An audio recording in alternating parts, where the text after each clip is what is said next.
Part 3. Anyways, let's continue about Google. In February 2010, Google announced the Google Fiber project, with experimental plans to build an ultra-high-speed broadband network for 50,000 to 500,000 customers in one or more American cities. Following Google's corporate restructure to make Alphabet Incorporated its parent company, Google Fiber was moved to Alphabet's Access division. In April 2015, Google announced Project Fi, a mobile virtual network operator that combines Wi-Fi and cellular networks from different telecommunication providers in an effort to enable seamless connectivity and fast internet signal.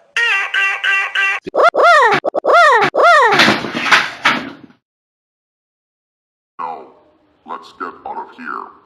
Mom and Dad, get back here right freaking now.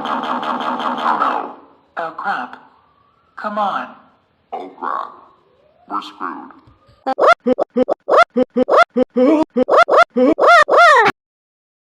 In September 2016, Google began its Google Station Initiative, a project for public Wi-Fi at railway stations in India. Caesar Sayapta, VP for Google's next billion users, told The Verge that 15,000 people get online for the first time thanks to Google Station, and that 3.5 million people use the service every month. The expansion meant that Google was looking for partners around the world to further develop the initiative, which promised high-quality, secure, easily accessible Wi-Fi. By December, Google Station had been deployed at 100 railway stations, and in February, Google announced its intention to expand beyond railway stations, with a plan to bring citywide Wi-Fi to Cube. In May 2011, Google announced Google Wallet, a mobile application for wireless payments. In 2015, Google launched Google Shopping Express, a delivery service initially available only in San Francisco and Silicon Valley. Google's initial public offering, IPO, took place on August 19, 2004. At IPO, the company offered 19,605,052 shares at a price of $85 per share. The sale of $1.67 billion gave Google a market capitalization of more than $23 billion. The stock performed well after the IPO, with shares hitting $350 for the first time on October 31, 2007. Primarily because of strong sales and earnings in the online advertising market. The surge in stock price was fueled mainly by individual investors as opposed to large institutional investors and mutual funds. GOOG shares split into GOOG Class C shares and GOOGL Class A shares.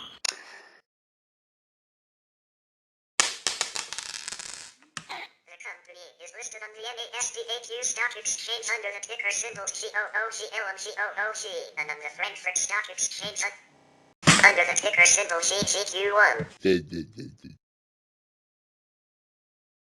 These ticker symbols now refer to Alphabet Incorporated, Google's holding company, since the fourth quarter of 2015. The corporation's consolidated revenue for the third quarter of 2015 was reported in mid-October 2015 at $14.89 billion, a 12% increase compared to the previous quarter. Google's internet business was responsible for $10.8 billion of this total, with an increase in the number of users' clicks on advertisements. By January 2014, Google's market capitalization had grown to $397 billion. Google uses various tax avoidance strategies. Out of the 5 largest American technology companies, it pays the lowest taxes to the countries of origin of its revenues. Google Google between 2007 and 2010 saved $3.1 billion in taxes by shuttling non-US profits through Ireland and the Netherlands, and then to Bermuda. Such techniques lower its non-US tax rate to 2.3%, while normally the corporate tax rate in, for instance, the UK, is 28%. This has reportedly sparked a French investigation into Google's transfer pricing practices. Google said it overhauled its controversial global tax structure and consolidated all of its intellectual property holdings back to the US. Google Vice President Matt Britton testified to the Public Accounts Committee of the UK House of Commons that his UK sales team made no sales and hence owed no sales taxes to the UK.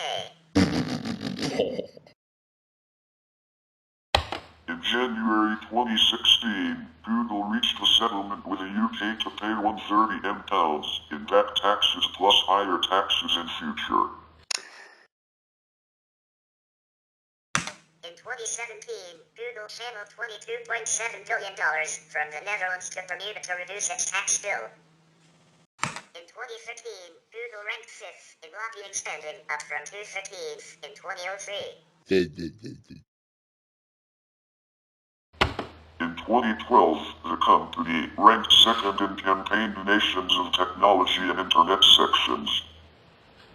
The name Google originated from a misspelling of Google, which refers to the number represented by a 1, followed by 100 zeros. Page and Brin write in their original paper on PageRank, we chose our system's name, Google, because it is a common spelling of Google, or 10100, and fits well with our goal of building very large-scale search engines. Having found its way increasingly into everyday language, the verb Google was added to the Merriam-Webster Collegiate Dictionary and the Oxford English Dictionary in 2006, meaning to use the Google search engine to obtain information on the internet. Google's mission statement from the outset was to organize the world's information and make it universally accessible and useful, and its unofficial slogan is, "Don't be evil." In October 2015, a related motto was adopted in the Alphabet Corporate Code of Conduct by the phrase, "Do the right thing." The original motto was retained in the Code of Conduct of Google, now a subsidiary of Alphabet. The original Google logo was designed by Sergey Brin. Whoa! Since 1998, Google has been designing special, temporary alternate logos to place on their homepage, intended to celebrate holidays, events, achievements, and people. The first Google Doodle was in honor of the Burning Man Festival of 1998. The doodle was designed by Larry Page and Sergey Brin to notify users of their absence, in case the servers crashed.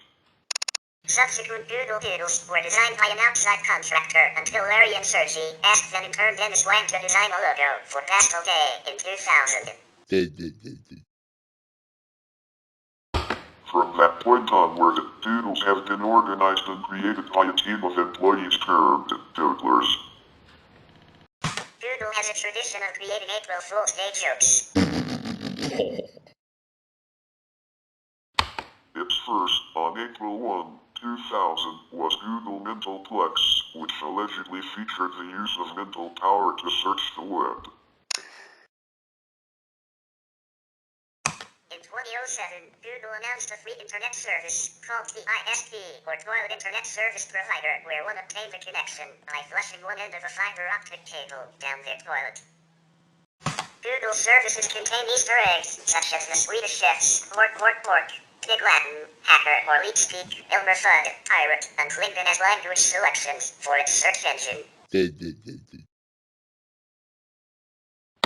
When searching for the word anagram, meaning a rearrangement of letters from one word to form other valid words, Google's suggestion feature displays, "Did you mean nagaram?" On Fortune magazine's list of the best companies to work for, Google ranked first in 2007, 2008, and 2012, and fourth in 2009 and 2010.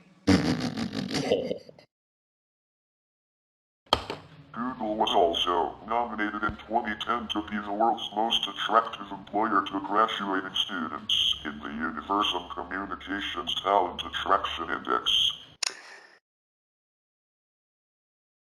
Google's corporate philosophy includes principles such as, you can make money without doing evil, you can be serious without a suit, and work should be challenging and the challenge should be fun. As of December 2018, Google has 98,771 employees. Google's 2017 diversity report states that 31% of its workforce are women and 69% are men, with the ethnicity of its workforce being predominantly white, 56%, and Asian, 35%. Within tech roles, however, 20% were women and 25% of leadership roles were held by women. Google's employees are hired based on a hierarchical system. Employees are split into 6 hierarchies based on experience and can range from entry-level data center workers at level 1 to managers and experienced engineers at level 6.